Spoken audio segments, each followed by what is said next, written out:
Hey everyone! Today, we're diving into a story that can inspire, shock, and prove that human willpower is stronger than the harshest circumstances. Meet Aaron Ralston, an experienced climber, adventurer, a man who constantly searched for challenges in places where most people would only see danger. And this passion for adventure is exactly what led him into a canyon where he would spend 127 hours trapped and do something that would engrave his name into the history of survival. On what seemed like an ordinary morning, Aaron prepared for another solo trip into the Utah desert. His small apartment was quiet as he laid out his gear, piece by piece, on the table. Ropes, carabiners, a multi-tool, a water bottle, a few snacks. Nothing unusual, just the essentials he carried on dozens of trips before.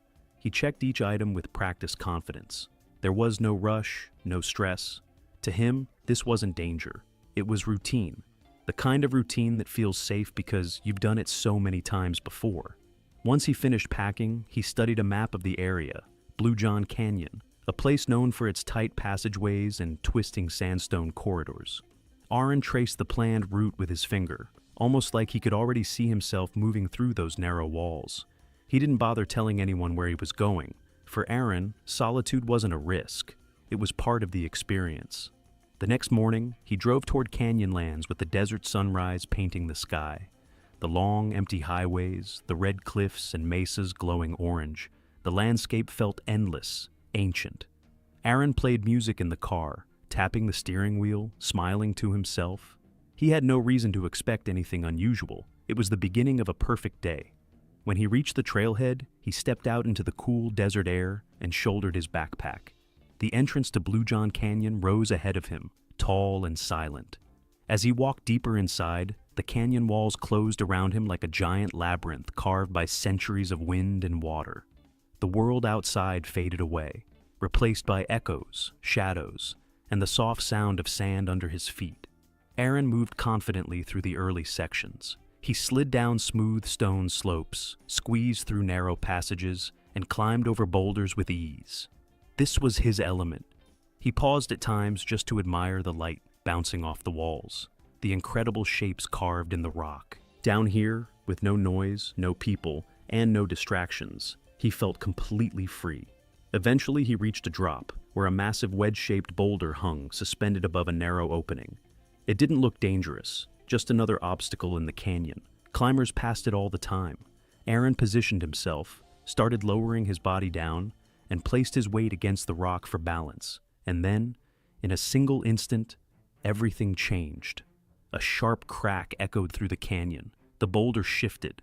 Aaron's eyes widened. He tried to react, but gravity was faster. The rock broke loose and crashed downward, slamming into his right arm and pinning it brutally against the canyon wall. Dust exploded into the air. The sound of impact faded, and then, silence. Aaron didn't scream immediately. At first, he just stared at the rock in disbelief, as if trying to convince himself this wasn't real. He pulled with all his strength. He twisted, pushed, fought. But the boulder didn't budge even a millimeter. It was as if the canyon itself had grabbed hold of him. He was stuck, completely alone. No one knew where he was, and the daylight was slowly slipping away above the narrow slice of sky. In that moment, Aaron Ralston understood that this ordinary day, one that started like countless before it, had just become the greatest fight of his life. Aaron stood in the narrow canyon, breathing heavily, trying to make sense of what had just happened. The boulder above him felt impossibly heavy, ancient, immovable, like part of the earth itself. His right arm was wedged between stone and stone, trapped with no space to slip out. He tried again, harder this time, gritting his teeth. Nothing. His arm wasn't just stuck. It was locked in place by a 1,000-pound block of sandstone. Minutes passed, then hours. At first, Aaron believed he could free himself with enough effort. He tried pulling in every direction, twisting his body, pushing his feet against the opposite wall. He used his ropes to gain leverage, even attempted to lift the boulder by wedging his gear underneath. But each attempt ended the same way. The boulder didn't move, not even a fraction of an inch. As the sun began to set, the canyon dimmed, filling with cool shadows. Aaron's confidence slowly shifted into concern.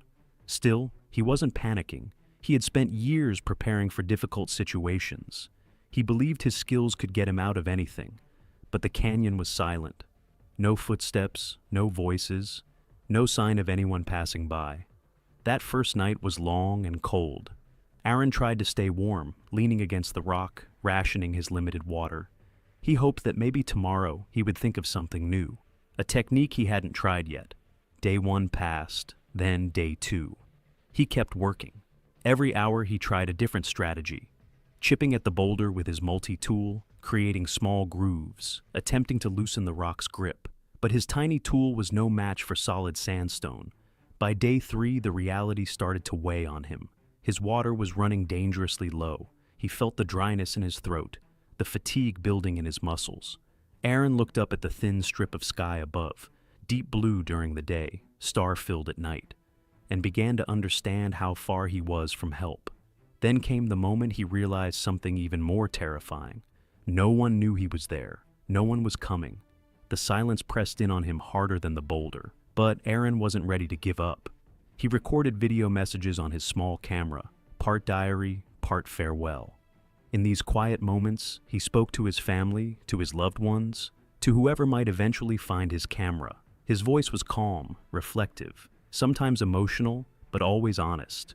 It was a man confronting his own mortality, yet refusing to surrender to it. The days blended together in a harsh rhythm: daylight, cold nights, occasional hallucinations from dehydration, memories of his life playing inside his mind like a movie. He imagined walking freely again, seeing his friends, feeling sunlight on both arms. These thoughts kept him alive. On the 5th day, weak and exhausted, Aaron faced the reality he had fought to ignore. The only way out might require the unthinkable. He studied his situation carefully. His trapped arm was now severely damaged, without circulation. He knew that if he stayed, he would die. If he tried to free himself, he might have a chance. It was one of the hardest decisions any human being could make, but the will to survive outweighed everything else. With incredible determination, Aaron began the process of freeing himself. It was not a moment of panic, but of absolute clarity. He used his multi-tool, focusing not on pain, but on technique, on survival, on the belief that his life was still worth fighting for. It required all his strength, all his courage, and all the mental resilience he had built through years of adventure. When it was finally over, Aaron collapsed in a mix of shock and relief. For the first time in 5 days, he was no longer held prisoner by the canyon. But the challenge wasn't finished, not even close. Barely standing, he wrapped himself as best he could, drank what little water he still had left, and prepared for the long, brutal climb out. He had to descend a section of the canyon, climb down a small cliff, then hike miles through the desert, all with almost no water, extreme blood loss, and one functional arm. Every step felt like a lifetime. Every breath felt borrowed. Yet Aaron kept moving. He climbed the canyon walls using sheer willpower, pressing his feet and one hand against the stone, inching upward. The desert sunlight felt blinding and hot, but also like freedom. Once he reached open ground, he began the long walk toward the nearest trail, staggering but persistent, refusing to collapse. Hours passed. The heat intensified. Aaron's vision blurred, and he felt himself fading. But then, in the vast quiet of the desert, he saw something: hikers in the distance. He waved desperately, calling out with whatever voice he still had. The hikers heard him. They rushed toward him, realizing instantly the seriousness of his condition. They gave him water, comfort, and most importantly, hope. But Aaron needed medical help fast. Not long after, the sound of rotor blades echoed across the desert. A rescue helicopter emerged over the horizon, kicking up sand as it descended. Rescuers approached, lifted him inside, and as the helicopter rose into the sky, Aaron finally let himself breathe. He had survived the impossible. The man who entered Blue John Canyon alone, the man who spent 127 hours trapped between 2 walls of stone, walked out of that experience forever changed, but undeniably alive. Aaron Ralston's story is not just about danger or survival. It's about the strength of the human will, the ability to push beyond the limits of fear and pain, and the power of determination when everything seems lost. And that is why, years later, the world still remembers his name: Aaron Ralston, the man who refused to die in the canyon.